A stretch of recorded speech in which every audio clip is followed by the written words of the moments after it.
తెలంగాణలో మరో ఇద్దరు ఎమ్మెల్యేల ఫిరాయింపు పిటిషన్లపై శాసనసభ స్పీకర్ గడ్డం ప్రసాద్ కుమార్ కాసేపట్లో తన నిర్ణయాన్ని ప్రకటించబోతున్నారు.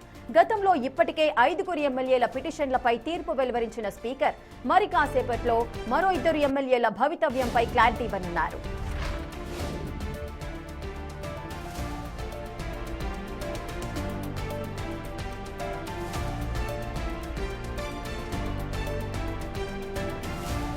బీఆర్ఎస్ పార్టీ నుంచి కాంగ్రెస్ లోకి చేరినట్టు ఆరోపణలు ఎదుర్కొంటున్న ఎమ్మెల్యేలు కాళీ యాదయ్య, పోచారం శ్రీనివాసరెడ్డిలపై దాఖలైన అనర్హత పిటిషన్లపై స్పీకర్ కాసేపట్లోనే తీర్పు వెలువరించనున్నారు.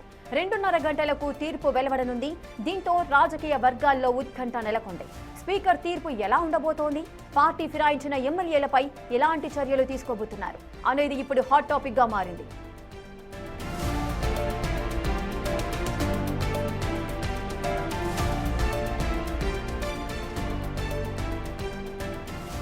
అటు ఎమ్మెల్యేలు కాళీ యాదయ్య అలాగే పోచారం శ్రీనివాసరెడ్డిలపై దాఖలైన అనర్హత పిటిషన్లపై స్పీకర్ మరి కాసేపట్లోనే తీర్పు వెలువరించనున్నారు. మరి దీనికి సంబంధించి స్పీకర్ ఎటువంటి చర్యలు తీసుకోబోతున్నారు, తీర్పు ఏ విధంగా ఉండబోతోంది, దీనికి సంబంధించిన పూర్తి డీటెయిల్స్ మా ప్రతినిధి హేమ లైవ్ లో అందిస్తారు. హేమ, ఈ పార్టీ ఫిరాయించిన ఎమ్మెల్యేలకు సంబంధించిన తీర్పు స్పీకర్ మరి కాసేపట్లోనే తీసుకోబోతున్నట్లుగా తెలుస్తోంది. తీర్పు ఏ విధంగా ఉండే అవకాశాలున్నాయి, ఎటువంటి ఉత్కంఠ నెలకొంది అక్కడ? సంచలనంగా మారి రాజకీయాల్లో చర్చనీయాంశంగా మారినటువంటి అంశం పార్టీ ఫిరాయింపులకు సంబంధించి ఇప్పటికే 10 మంది బీఆర్ఎస్ పార్టీలో గెలిచి రాష్ట్రంలో కాంగ్రెస్ పార్టీ ఏర్పడిన తర్వాత కాంగ్రెస్లో చేరారు అంటూ కూడా పెద్ద ఎత్తున అటు పిటిషన్ దాఖలు చేశారు బీఆర్ఎస్ పార్టీకి సంబంధించినటువంటి ఎమ్మెల్యేలు. ఇప్పటికే దీనికి సంబంధించి సుప్రీంకోర్టు కూడా గడువు ఇచ్చి ఆ గడువు లోపట ఏదైతే స్పీకర్ తీసుకోవాల్సినటువంటి నిర్ణయం ఫైనలైజ్ చేయాలంటూ కూడా చెప్పింది. సో ఇప్పటికే 10 మంది ఎమ్మెల్యేలు ఆరోపణలు ఎదుర్కొంటూ ఉంటే అందులో 5 మంది ఎమ్మెల్యేలకు ఇప్పటికే స్పీకర్ గడ్డం ప్రసాద్ క్లీన్ చిట్ ఇచ్చారు. గత నెల రోజుల క్రితం కూడా ఇదంతా జరిగింది, తెలిసిన విషయమే. అయితే ఇంకా 5 మంది ఎమ్మెల్యేలకు సంబంధించి స్పీకర్ ఎలాంటి నిర్ణయం తీసుకోబోతున్నారు అని చర్చ జరుగుతోంది. సో ఈరోజు మరి కాసేపట్లో 2:30 2 ఎమ్మెల్యేలకు సంబంధించి ఏం నిర్ణయం తీసుకున్నారు అనేది మరి కాసేపట్లో స్పీకర్ అసెంబ్లీ వేదికగా కూడా ప్రకటించనున్నారు. ఇప్పటికే గతంలో అటు బండ్ల కృష్ణమోహన్ రెడ్డి కానివ్వండి, ప్రకాష్ గౌడ్, అదేవిధంగా డాక్టర్ సంజయ్, పటంచేర్ ఎమ్మెల్యే గూడెం మైపాల్ రెడ్డి, తెల్లం వెంకట్రావు వీళ్ళకి సంబంధించి పూర్తిగా వాళ్ళ పైన వచ్చినటువంటి ఆరోపణలు కానివ్వండి, లేదంటే ఆ 5 మంది ఎమ్మెల్యేలను అదేవిధంగా వాళ్ళపైన పిటిషన్ దాఖలు చేసినటువంటి ఎమ్మెల్యేలను ఒకే దగ్గర పెట్టి క్రాస్ ఎగ్జామినేషన్ చేసి అనంతరం వాళ్ళకి సంబంధించినటువంటి అడ్వకేట్లను కూడా క్రాస్ ఎగ్జామినేషన్ చేసి పూర్తిగా అన్ని వివరాలు కూడా క్షుణ్ణంగా పరిశీలించి చివరిగా ఈ 5 మంది ఎమ్మెల్యేలు కూడా బీఆర్ఎస్ పార్టీకి సంబంధించినటువంటి ఎమ్మెల్యేలే అంటూ కూడా క్లీన్ చీట్ ఇచ్చారు.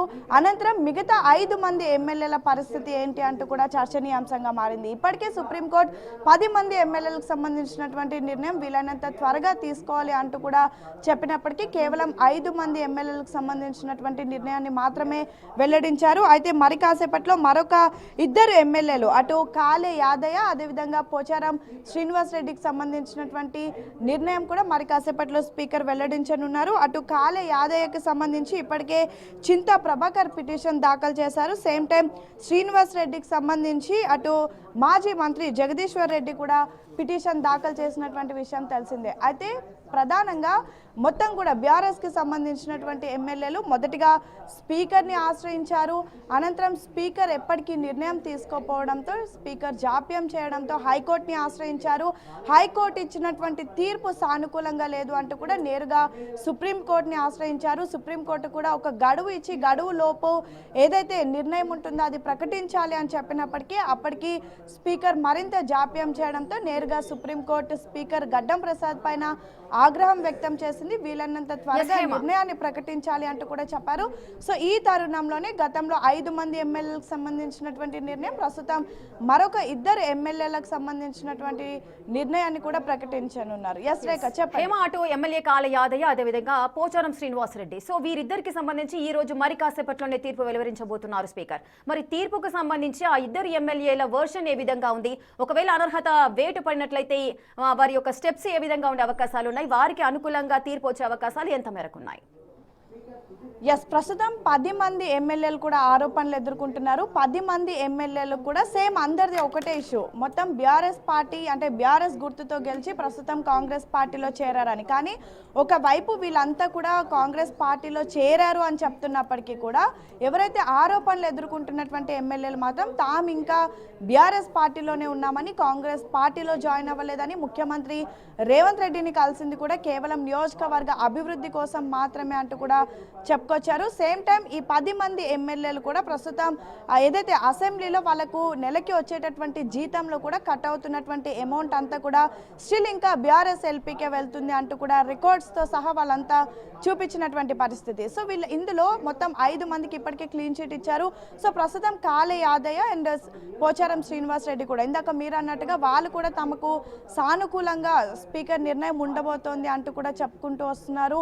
అంటే గతం నుంచి కూడా వీళ్ళంతా ఇంకా కాంగ్రెస్ పార్టీలో జాయిన్ అవ్వలేదు అంటూ కూడా చెప్తున్నారు. అయితే మొత్తం 10 మందిలో కూడా 8 మంది ఎమ్మెల్యేలు విచారణకు హాజరయ్యారు. విచారణ కూడా ఇదే అసెంబ్లీ వేదికగా మొత్తం 8 మంది ఎమ్మెల్యేలు 3 దఫాలుగా విచారణకు హాజరైనటువంటి సమయంలో చాలా వాడి వేడిగా కూడా క్రాస్ ఎగ్జామినేషన్ జరిగింది. ఒకవైపు బీఆర్ఎస్ ఎమ్మెల్యేలు ఎవరైతే పిటిషన్ దారులైనటువంటి కల్వకుంట్ల సంజయ్ కానివ్వండి, వివేక్ కానివ్వండి, జగదీశ్వర్ రెడ్డి కానివ్వండి, ఇతర ఎమ్మెల్యేలంతా కూడా వీళ్ళంతా కూడా రీసెంట్ డేస్గా ముఖ్యమంత్రిని కలిసింది. కానీ ఏఐసిసి అగ్రనేతలు రాహుల్ గాంధీ, సోనియా గాంధీ, ఖర్గేని, కేసీ వేణుగోపాల్ని కలిసినటువంటి ఏవైతే వీడియోస్ కానీ పేపర్ క్లిప్పింగ్స్ కానీ అవన్నీ కూడా ముందు పెట్టి క్రాస్ ఎగ్జామినేషన్ చేశారు.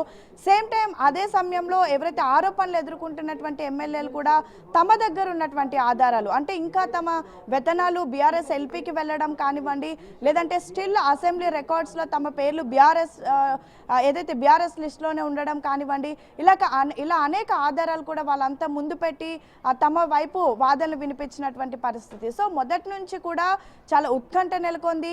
ఒకవైపు బీఆర్ఎస్ నేతలంతా కూడా లైక్ కేటీఆర్ కానివ్వండి, హరీష్ రావు కానివ్వండి, ఈ 10 నియోజకవర్గాల్లో ఉప ఎన్నికలు వస్తాయి అంటూ పదే బలంగా చెప్పినప్పటికీ 10 మంది ఎమ్మెల్యేలు మాత్రం ఖచ్చితంగా తాము బీఆర్ఎస్లోనే ఉన్నామంటూ తమకు సానుకూలంగా స్పందన వస్తుంది అంటూ కూడా భావించారు. అన్నట్టుగానే 5 మందికి సంబంధించినటువంటి నిర్ణయాన్ని కూడా స్పీకర్ వెల్లడించారు. 5 మంది ఎమ్మెల్యేలకు ఊరట లభించింది. కానీ ఇప్పుడు 2 ఎమ్మెల్యేలకు సంబంధించి ఏ విధంగా స్పీకర్ నిర్ణయం ఉండబోతోంది అనేది మాత్రం ఒక ఉత్కంఠ నెలకొంది. అయితే ప్రధానంగా మొదటి నుంచి 8 మంది ఎమ్మెల్యేలకు సంబంధించి చాలా పాజిటివ్ రెస్పాన్స్ ఉన్నప్పటికీ 2 ఎమ్మెల్యేలకు సంబంధించిన అంశం చాలా కీలకంగా మారింది. ఒకరు స్టేషన్ గన్పూర్ ఎమ్మెల్యే కడియం శ్రీహరి అయితే మరొకరు ఖైరతాబాద్ ఎమ్మెల్యే దానం నాగేందర్. ఎందుకంటే ఒకవైపు స్టేషన్ గన్పూర్ ఎమ్మెల్యే కడియం శ్రీహరి నేరుగా తన కూతురు కడియం కావ్య ఎంపీ ఎన్నికల్లో పోటీ చేసినటువంటి సమయంలో ఏకంగా కాంగ్రెస్ ప్రచార రథం ఎక్కి కాంగ్రెస్ కండువ కప్పుకొని నేరుగా తన కూతురు కోసం ప్రచారం చేశారు. సేమ్ టైం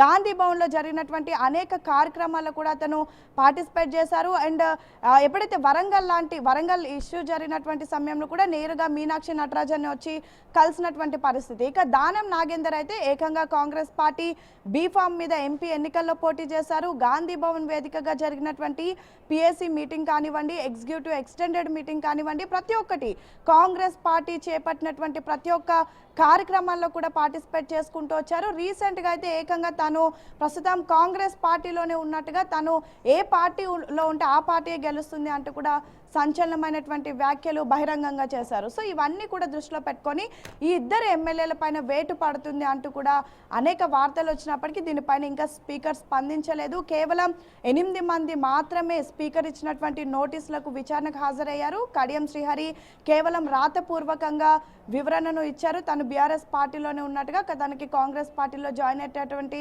ఆలోచన కూడా లేనట్టుగా మెన్షన్ చేశారు. ఇప్పటి వరకు దానం నాగేంద్ర మాత్రం అటు రాతపూర్వకంగా కానీ లేదంటే నేరుగా వచ్చి కూడా వివరణ ఇవ్వలేదు.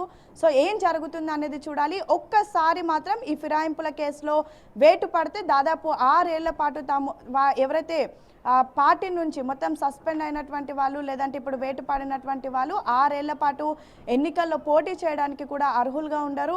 సో ఎలా ఉండబోతోంది స్పీకర్ నిర్ణయం అనేది మాత్రం వేచి చూడాలి. Rekha. Right, thank you Hema, thanks for the live details. Right, చూస్తున్నారు కదా, అటు బీఆర్ఎస్ పార్టీ నుంచి కాంగ్రెస్ లోకి చేరినట్టుగా ఆరోపణలు ఎదుర్కొంటున్నారు కాలే ఎమ్మెల్యేలు కాళే యాదయ్య అలాగే పోచారం శ్రీనివాస్ రెడ్డి. ఇద్దరిపైన స్పీకర్ మరి కాసేపట్లో నిర్ణయం తీసుకునే అవకాశాలున్నాయి. మరి అనర్హత వేటు పడుతుందా లేదంటే వారికి అనుకూలమైన తీర్పు వెలువడుతుందా అనే ఉత్కంఠ నెలకొంది.